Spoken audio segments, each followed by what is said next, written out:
একদিন প্রায় সব স্বপ্ন পূরণ হয়ে যায়। একদিন প্রায় সব স্বপ্ন পূরণ হয়ে যায়। চাওয়াগুলো ঠিকই হাতের মুঠোয় চলে আসে। প্রার্থনার উত্তর মিলে যায়। কিন্তু কিন্তু সব পেতে কেন দেরি হয়ে যায়? যুদ্ধ শেষে ঘরে ফিরে যে সৈনিক দেখে ঘর আছে মানুষ নাই, সে কি জিতে গিয়েও হেরে যায়? সব পেয়ে যাওয়ার পরও কখনো কখনো নিঃস্ব মনে হয়, শূন্য মনে হয়।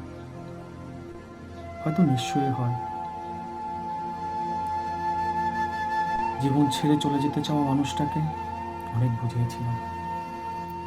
বলেছিলাম, এ দেখো কত শত মায়া এই পৃথিবীতে। সে চলে গেলে চারপাশে কতগুলো মানুষ কষ্ট পাবে। সে হিসেব সে হিসেব বরাবর মিলিয়ে দিয়ে ফিরে এসেছিলাম। হিসেব মিলেছিল, মানুষটাও মিলে গিয়েছিল মহাকালে। আমি অবাক হয়েছিলাম, জীবনের মায়া ছেড়ে শূন্যে হারিয়ে যাওয়া বুঝি এতই সহজ। কোনো পিছুটানে কি মানুষকে আটকায় না?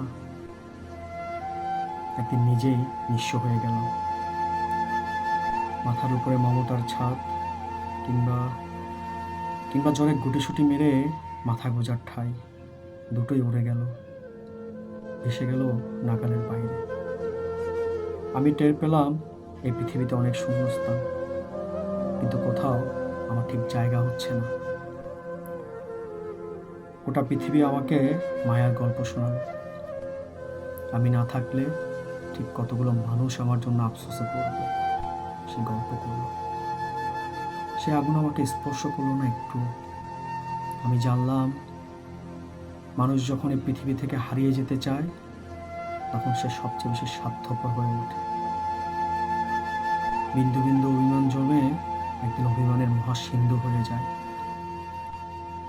যেখানটায় সকল মায়া, পিছুটান, আফসোস আর যুক্তিতর্করা ডুবে যায়।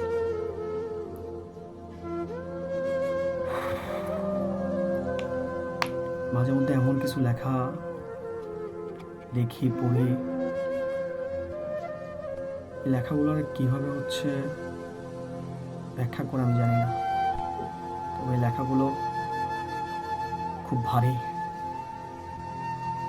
আর যে লিখে তার ভেতরের অবস্থা অনেক বেশি ভয়ঙ্কর।